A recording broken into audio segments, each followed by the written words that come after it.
Olá pessoal, tudo bem com vocês? Estou aqui para mais uma aula de física. Hoje nós vamos ver luz, visão, fenômenos luminosos, tá certo? Vamos lá então? Então tá jóia. Bom, gente, começamos com Platão lá na Grécia, no século 4 a.C. O que Platão falava na época? Que para que a gente pudesse enxergar, os nossos olhos emitia luzes, né? E de acordo com essa luz a gente poderia enxergar os objetos, tá? Então Platão achava que a luz, a iluminação dos objetos vinha dos nossos próprios olhos.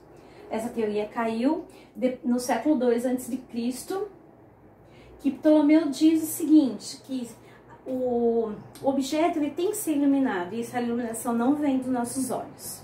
Então Ptolomeu já começa a mudar um pouquinho. Deixa eu só verificar uma coisinha. Ah, eu sabia. Gente, eu errei aqui, ó. Depois de Cristo, tá? Então, no século 2 depois de Cristo, Ptolomeu diz que esses objetos têm que ser iluminados, para depois a gente enxergar. E essa iluminação não vem dos nossos olhos, tá bom? Kepler, então, vem com essa teoria, ele aprimora a teoria de Ptolomeu no século 16, dizendo que a luz natural ou artificial, tá? Ela ilumina o objeto e essa iluminação, quando o objeto é iluminado, isso reflete na nossa vista. Lógico, desde que esse objeto esteja dentro do nosso foco visual, né? Nosso campo visual. Não adianta nada, vamos supor, eu tenho meus livros atrás de mim. Eu consigo ver? Não, eu sei que tem. Mas ele não está num campo visual. Ele está iluminado por essa luz artificial. Porém, eu não estou enxergando porque ele não está no meu campo visual. Então, tem que estar iluminado e dentro do meu campo visual. Tá certo? Beleza. Então, a partir do século XVI, essa teoria continua até hoje, tá? E exatamente o que eles querem colocar a partir desse momento é a visão, né? Tentar trazer para a prática como o olho humano vê, né? Tentar explicar mais e mais. Então, a partir dessas observações,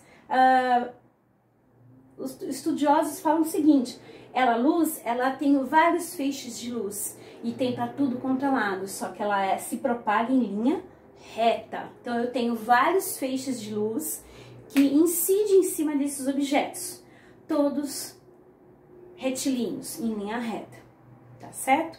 Então o feixe de luz vem de todos os jeitos, reflete em cima do objeto e ele vem dentro dos nossos olhos, tá bom? Beleza? Então tá jóia.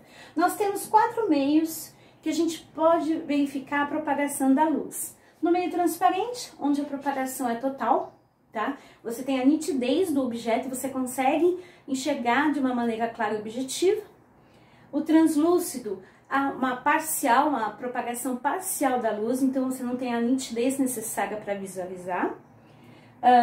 O meio opaco, você não tem nada, a luz não se propaga nesse meio, tá? Tem a ausência de propagação da luz. E os absorvedores, o que é isso, absorvedores? Ele absorve, tá? Absorve o quê? Parte dessa luz que é emitida. Como o filme fotográfico, por exemplo, ele não é sensível, então ele capta essa luz, absorve parte dessa luz, ou também superfícies negras, superfícies escuras. Parte da luz que está sendo incidida sobre o objeto é absorvida por essas superfícies, tá certo? E foi a partir deste meio aqui que eles conseguiram o quê? Que eles conseguiram passar a estar desenvolvendo a câmera escura, a máquina fotográfica e assim por diante. Então, é um meio absorvedor, tá certo? Então, aí a gente está vendo o quê? Um pouco da história sobre a luz e visão, como a luz se propaga e os meios que ela pode estar utilizando para se propagar. Uns ela consegue nitidez, outros parcialmente e outros não conseguem. Aí eu tenho o quê? A formação da sombra e penumbra. Mas o que é sombra? O que é penumbra? Sombra, eu tenho ausência total de luz, tá? É quando o objeto não tem iluminação nenhuma. Então vamos ver aqui. Numa fonte de luz pontiforme, pequenininha, eu tenho somente o quê? A produção de sombra. Por quê? Como ela é muito pequena, a sombra fica atrás do objeto, na ausência de luz. Você não tem a formação de penumbra. tá? Agora, quando você tem uma fonte de luz extensa, o que você tem? Você tem o que? A formação da sombra, que é diretamente atrás do objeto, e você tem também uma região de penumbra, onde é uma ausência parcial. Então, uma coisa bem que vocês têm que saber o que é: sombra, ausência total; penumbra, ausência parcial. E nunca uma fonte de luz pontiforme vai promover o aparecimento de penumbra, tá certo? A penumbra só surge em fonte de luz extensa, beleza? Então tá jóia. Bom, para terminar essa parte teórica, eu gostaria de estar falando um pouquinho sobre eclipse, tá? Que a gente sempre tá vendo por aí, de vez em quando acontece, e a gente tem dois tipos de eclipse que a física pode explicar: o lunar e o solar.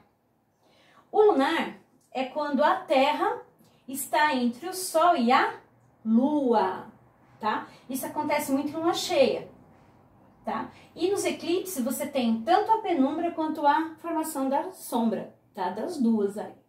Que a gente tem partes que você tem uma ausência parcial só da luz, tá?